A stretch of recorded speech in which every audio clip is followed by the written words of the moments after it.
Halo semua, selamat datang di channel Total Liga IDN. Kali ini kita akan membagikan kumpulan berita Liga Indonesia dan Timnas Indonesia terbaru. Dan langsung saja kita ke berita yang pertama. Persib tetap jadi tuan rumah Piala Presiden 2025.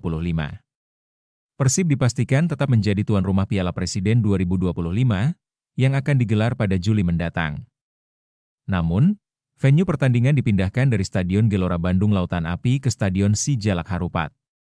Keputusan ini disampaikan Deputi CEO PT Persib Bandung Bermartabat, Adhitya Putra Herawan, setelah menerima kunjungan Ketua Steering Committee Piala Presiden 2025, Marwar Sirait, bersama Gubernur Jawa Barat Deddy Mulyadi, Wakil Gubernur Jawa Barat Erwan Setiawan, dan Wali Kota Bandung Muhammad Farhan, pada Rabu, 4 Juni 2025. Adhitya menjelaskan bahwa proses renovasi GBLA, khususnya di area rumput dan fasilitas pendukung, tidak akan rampung sesuai waktu yang dibutuhkan untuk penyelenggaraan turnamen. Melihat kondisi rumput saat ini, GBLA belum siap digunakan untuk Piala Presiden. Selain itu, stadion ini masih memiliki keterbatasan fasilitas, salah satunya jumlah ruang ganti yang hanya 2, sementara turnamen membutuhkan 4 ruang ganti karena pertandingan berlangsung sore dan malam hari, ujar Adhitya. Atas pertimbangan tersebut, serta masukan dari Gubernur Jawa Barat, diputuskan bahwa Stadion Sijalak Harupat akan menjadi lokasi pelaksanaan Piala Presiden 2025. Peninjauan langsung ke SJH juga telah dilakukan oleh perwakilan panitia dan pemerintah daerah. Persib tetap menjadi tuan rumah. Kami percaya bahwa Stadion Sijalak Harupat mampu memberikan pengalaman terbaik bagi tim peserta, ofisial, dan tentu saja para supporter, tutup Adhitya. Turnamen Piala Presiden 2025 dijadwalkan menjadi ajang pemanasan menjelang Liga 1 musim 2025-2026. Kehadiran Persib sebagai tuan rumah diharapkan memberikan semangat baru bagi sepak bola Jawa Barat dan meningkatkan antusiasme bobotoh. Denda Persib tembus 1,1 miliar rupiah, Deputi CEO PT Persib minta bantuan bobotoh. Angka yang mencengangkan muncul dari kubu Persib Bandung. Klub kebanggaan warga Bandung dan Jawa Barat itu ternyata harus menanggung denda yang nilainya mencapai lebih dari 1,1 miliar rupiah selama kompetisi Liga 1 2024-2025. Sanksi tersebut terasa sangat besar meskipun Persib Bandung berstatus tim juara dan menjadi satu di antara tim dengan finansial bagus. Deputi CEO PT Persib Bandung Bermartabat, menyatakan bahwa membengkaknya sanksi denda itu akibat perilaku yang tidak kondusif di pertandingan. Menurutnya, jika tidak ada perubahan perilaku di lapangan dan di tribun, maka dana klub akan terus terkuras hanya untuk membayar denda. Bukan untuk membangun infrastruktur atau memperkuat tim. Tak tinggal diam, ia pun mengajak seluruh bobotoh untuk ikut menjaga kondusivitas agar Persib tidak terus-menerus dirugikan. Kalau memang benar-benar cinta ke Persib, bantu kita untuk bisa terhindar dari denda-denda ini. Karena yang dirugikan itu sebetulnya klub, kata Adhitya.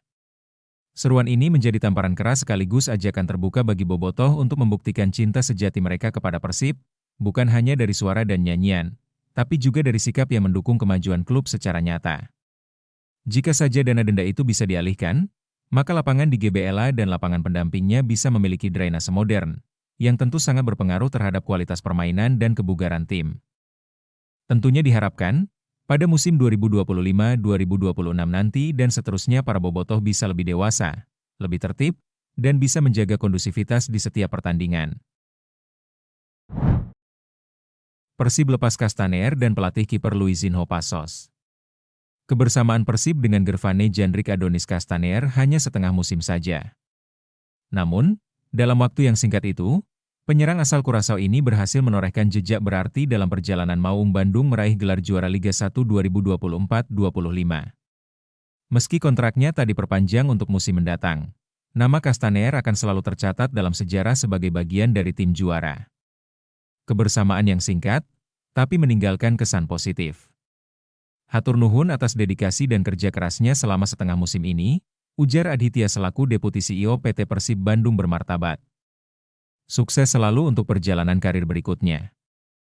Castaner, tutup Adhitya. Tak hanya kehilangan pemain pada akhir musim ini. Klub juga harus mengucapkan salam perpisahan kepada sosok penting di balik kokohnya lini pertahanan, pelatih penjaga gawang asal Brasil, Luizinho Passos. Setelah 5 tahun mengabdi dengan penuh dedikasi, Pasos memutuskan untuk tidak melanjutkan kerjasama dengan Persib.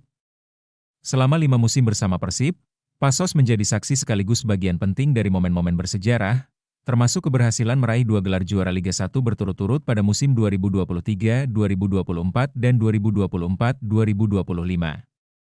Dua trofi yang menjadi buah manis dari kerja keras tanpa lelah, termasuk kontribusi senyap namun vital dari pelatih para penjaga gawang ini. Atas segala jasa dan pengabdiannya, manajemen Persib memberikan apresiasi setinggi-tingginya. Hatur nuhun, Luizinho Pasos. Kami akan selalu mencatat dedikasi dan kontribusi Anda dalam sejarah perjalanan Persib. Sukses untuk perjalanan karir selanjutnya, ujar Adhitya. Debut mengesankan Beckham Putra bersama Timnas Indonesia. Gelandang Persib Beckham Putra Nugraha mengungkapkan perasaannya usai menjalani debut bersama Tim Nasional Indonesia saat menghadapi Cina pada pertandingan lanjutan putaran ketiga babak kualifikasi Piala Dunia 2026 pada Kamis 6 Juni 2025. Dalam pertandingan yang dimenangkan Timnas Indonesia 1-0 tersebut, Beckham masuk menggantikan Yakob Sayuri pada menit 74. Tampil dengan nomor punggung 6, Beckham mengaku bangga. Sebab, dia tidak pernah menyangka akan bisa cepat mendapatkan kepercayaan dari pelatih Timnas Indonesia, Patrick Kluivert.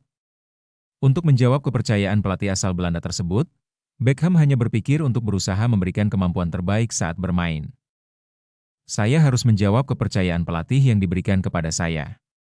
Alhamdulillah, bisa menang, kata Beckham. Beckham mengaku mendapatkan pesan khusus dari Kluivert menjelang masuk ke lapangan. Pesan Kluivert itu meminta Beckham untuk tampil percaya diri. Tampil selama kurang lebih 16 menit, Beckham mencoba mengimplementasikan pesan Kluivert dengan tampil lepas, menikmati permainan, kerja keras, dan fokus memberikan yang terbaik untuk Indonesia. Instruksi pelatih hanya confident. Jangan takut salah karena debut. Saya hanya melakukan itu. Tapi, saya harus meningkatkan lagi. Saya harus lebih baik ke depan, pungkasnya. Patrick Kluivert ungkap satu pemain Timnas Indonesia fix absen lawan Jepang, tapi Marcelino Ferdinand dan Martin Paes kembali. Pelatih Timnas Indonesia, Patrick Kluivert, memastikan satu anak asuhnya akan absen ketika bersua Timnas Jepang. Pemain tersebut adalah Ivar Jenner. Sang gelandang tak bisa tampil pada laga kontra Jepang karena mendapatkan kartu kuning saat meladeni perlawanan Cina pada pertandingan ke-9 putaran ketiga grup C kualifikasi Piala Dunia 2026. Ivar Jenner yang masuk pada menit ke-84 untuk menggantikan Ricky Kambuaya, diganjar kartu kuning oleh wasit Rustam Lutfulin pada menit ke-95. Gelandang asal Jong Utrecht di kasta kedua Liga Belanda itu telah mengantongi 2 kartu kuning. Yang pertama didapatkannya ketika melawan Timnas Arab Saudi pada 19 November 2024. Selain itu, Kluivert memastikan Timnas Indonesia tidak akan melakukan perubahan berarti untuk menghadapi Jepang dalam matchday terakhir grup C putaran ketiga kualifikasi Piala Dunia 2026 zona Asia pada Selasa 10 Juni 2025. Saya senang dengan tim saat ini. Saya senang dengan para pemain yang ada. Saya memiliki cukup pemain. Jadi saya tidak akan menambah pemain. Lebih baik tidak, ujar Kluivert. Saya akan tetap dengan semua pemain yang saya miliki sekarang dalam skuad ini. Saya akan membawa semua pemain ini ke Jepang. Karena sekarang kami juga punya satu pemain yang mendapat kartu kuning, jadi dia tidak bisa bermain. Dan pemain yang sebelumnya tidak masuk daftar 23 bisa menggantikannya, kata Kluivert. Untungnya, 2 pemain yang absen akibat akumulasi kartu kuning ketika meladeni perlawanan Cina, Marcelino Ferdinand dan Martin Paes, sudah bisa kembali melawan Jepang. Jadi saya tidak akan memanggil siapapun. Saya senang dengan skuad yang saya punya. Ini bagus untuk dilanjutkan, ucap Kluivert. Para pemain Timnas Indonesia dapat hadiah jam tangan Rolex dari Presiden Prabowo. Ramai di media sosial mengenai hadiah pemberian dari Presiden Prabowo Subianto kepada para pemain Timnas Indonesia berupa jam tangan mewah Rolex. Dari unggahan Justin Hubner di Instagram story pribadinya, tampaknya jam tersebut seri GMT Master 2. Hadiah tersebut diyakini diberikan Presiden Prabowo Subianto selepas Jai Itzes dan kawan-kawan menyambangi kediaman Sang Presiden Republik Indonesia pada Jumat 6 Juni 2025 siang. Kehadiran para pemain timnas Indonesia diketahui merupakan respon setelah Presiden Prabowo mengajak Patrick Kluivert pasca kemenangan 1-0 atas Cina di Stadion Gelora Bung Karno pada Kamis 6 Juni 2025. Dinukil dari situs resmi Rolex, GMT Master 2, yang sepertinya diberikan kepada para pemain timnas Indonesia, dibanderol dengan harga Rp193.782.000. Namun belum dapat dipastikan varian apa yang didapat para pemain timnas Indonesia tersebut.